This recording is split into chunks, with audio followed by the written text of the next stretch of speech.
Okay, so we got some more general questions, and we'll cover those quickly. This is a loaded question, which probably has a lengthy answer, but how do you quantify the work you do from a number standpoint? Can you go into calculating value a bit more?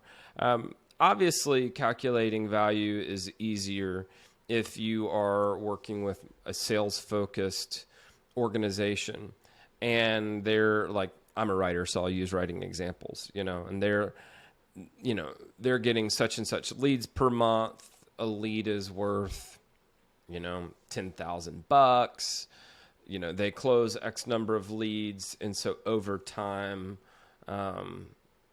you could say, well, if I help you improve, then my effort would be worth, a small percentage of that value, right?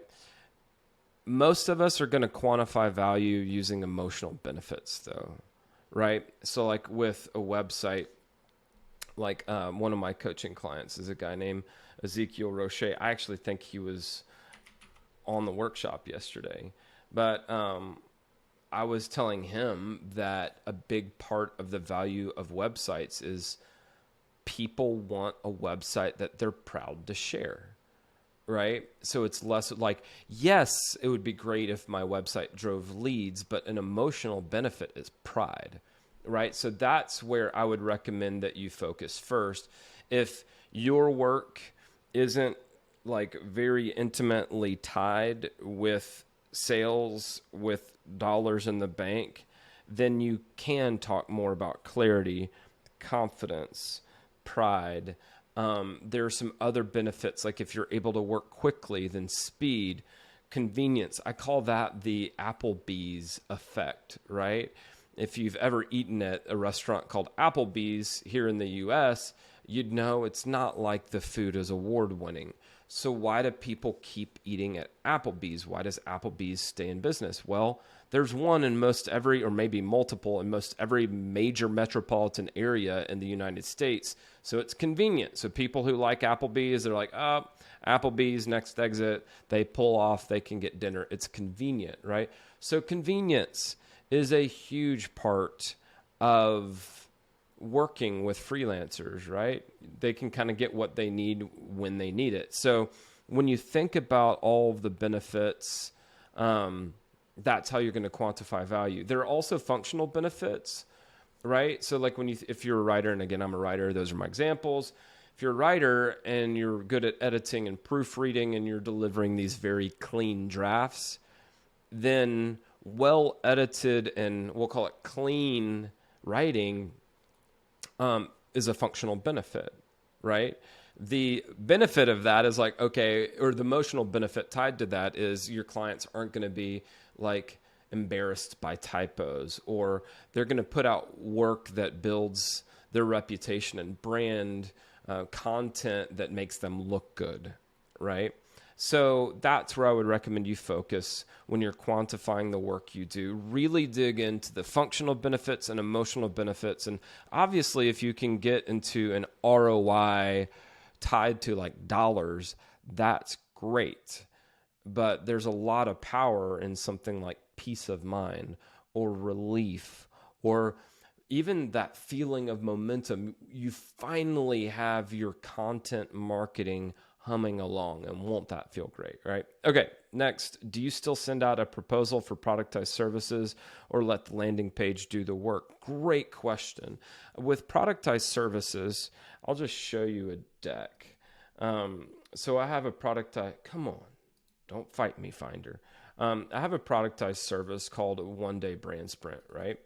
And you get to see the madness of my file structure here. Okay. One Day Brand Sprint. Let me find. Okay. So this is exactly what it sounds like. It's branding in a day, right?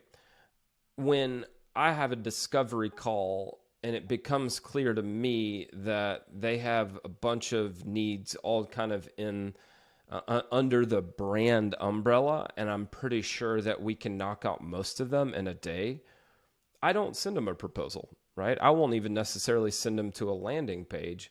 I might just attach this deck as a PDF to the email and say, here's the recap email. What I would recommend. So after that bullet point list, then I'm just like straight into what is essentially a mini proposal right in the email body, right? Hey, what I would recommend for your needs is a 1-day brand sprint. I've attached a deck or PDF, whatever you choose to call it, to give you more information. Look forward to discussing further during the follow-up call, right? So you can still do the follow-up call where you ask for a yes or for a no. But this is just where I kind of go into what it is, right? So if you do have a productized service, go ahead and just create a deck or a presentation, and then you can often just close the deal in the email thread. I've had people be like, this is perfect. When can we schedule this? And then we don't even really need to keep the follow-up call because I've already sent the deposit invoice before we even get there, right? So, yeah, to answer that question, no, you don't have to send a proposal for productized services, but do have something like a sales deck that explains what that productized service or offer is. All right. Next, as a brand manager, I see chaos sometimes when people hire a bunch of different people. When is it right to bring on additional contract support versus just passing them off to someone else? Do you ever offer to project manage the freelancers you bring in so that everything is cohesive? Short answer, yes, I will offer to do this, especially if I can see that my client internally, they don't have the right people in place necessarily to manage the project, to collaborate effectively. They kind of want me to just remain the single point person, and then they would love it if I could just sort of deliver the goods to them without them having to kind of add complexity on their end by talking to a web engineer or talking to the WordPress gal or talking to the identity designer or whatever. So it just kind of depends. I will gauge their preference. Would they prefer to work directly with each of the specialists, or do they just want one point of contact? I'll just ask. And I think if you're willing to project manage, you can certainly charge for that.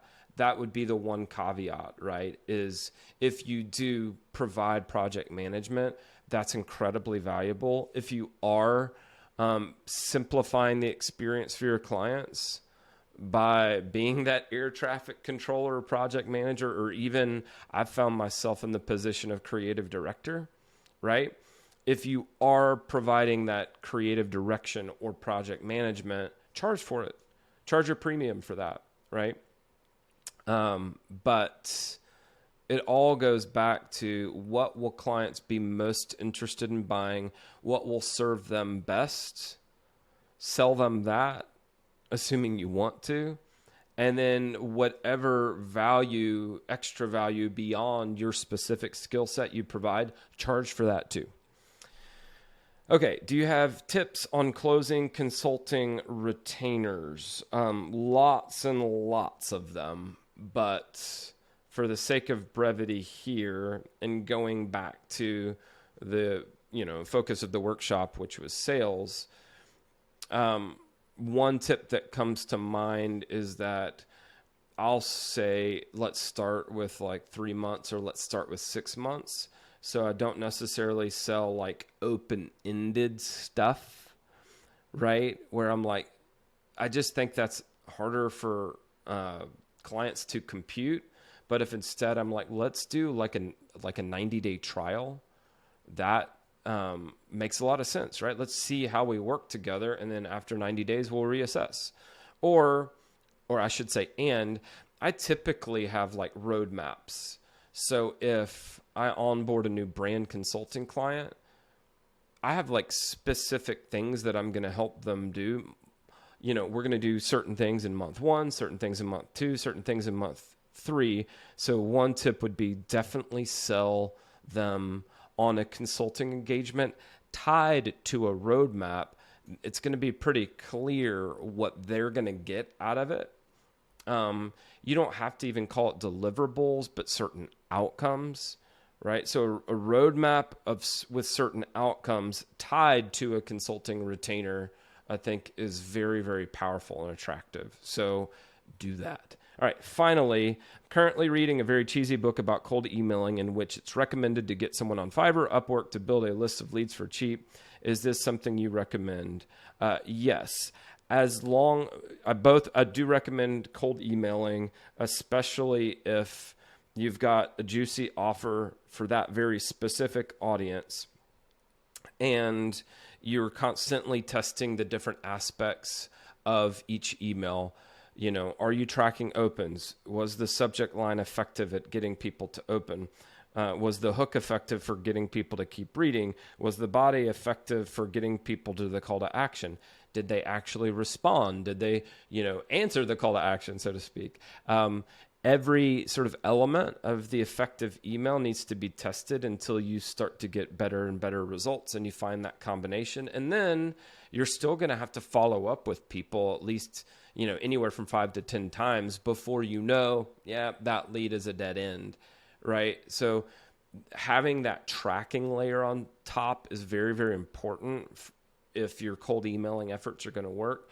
As for list building, by all means, hire somebody else to help you build the list, but it's going to be much, much more effective if your list is highly targeted. So if I'm a writer and brand strategist, I want to build a list of like small up and coming outdoor camping, hunting, fishing brands that I think it would be cool to work with because I love being outdoors, right? So be very, very targeted with your list, then have that very, very targeted offer, and then do the tracking thing with cold emailing. That's how you're going to see success here, right?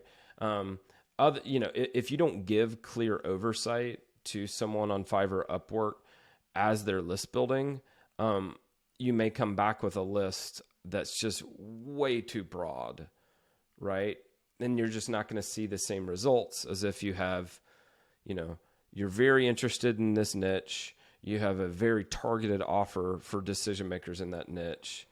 And then obviously your emails are going to be your email copy is going to be much more effective if your offer is highly targeted, right? Because there's relevance there. Hey, I'm getting in touch because you're an outdoor brand, and I help outdoor brands do this. Do you have any interest in a conversation? Right? That's just much more relevant than the other situation, the more generalized situation. All right, that's it. You all have a terrific day. See ya.